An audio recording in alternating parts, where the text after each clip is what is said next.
And you guys have had an opportunity in every one of them. What have you seen out of your team here out of the gates? We've competed. We played hard, and I think we're working to establish a culture of how to play. And so our guys have stepped forward in a positive way to play that way. And so we've given ourselves a chance. That's all you hope to do every night you step out, especially with a young team. Orlando's going through the same thing. And you have young players who just want to establish your culture and make sure they go out and play hard and understand what you're trying to do.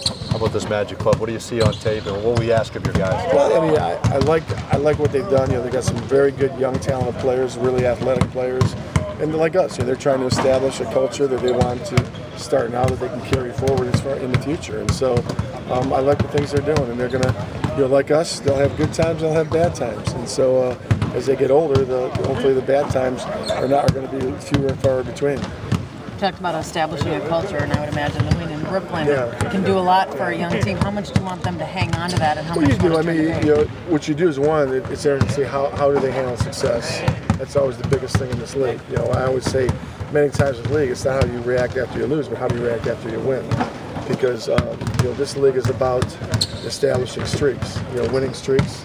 To try to establish those and trying to limit the losing streaks. And but the other thing is it does do with a young team, it's positive reinforcement. So when you work for 5 weeks, like 6 weeks, and you try to establish, you want to play hard defensively, you want to get after, you want to move the ball offensively, and so even though we had some close games in Chicago, we could have won. We beat Chicago at home. We could have beaten Memphis, but we lost both games basically because we had bad mistakes on free throws. To win a game like Brooklyn, what it does is that it's positive reinforcement. What you're doing isn't going to be where you're going to come down to the last play and lose. But you can also win those type of games.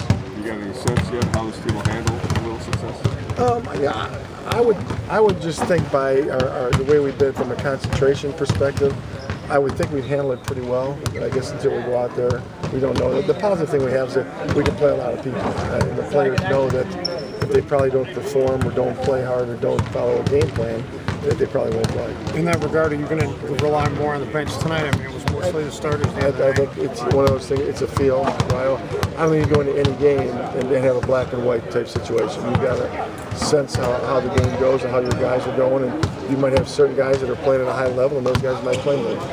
Thanks, Coach. Appreciate it.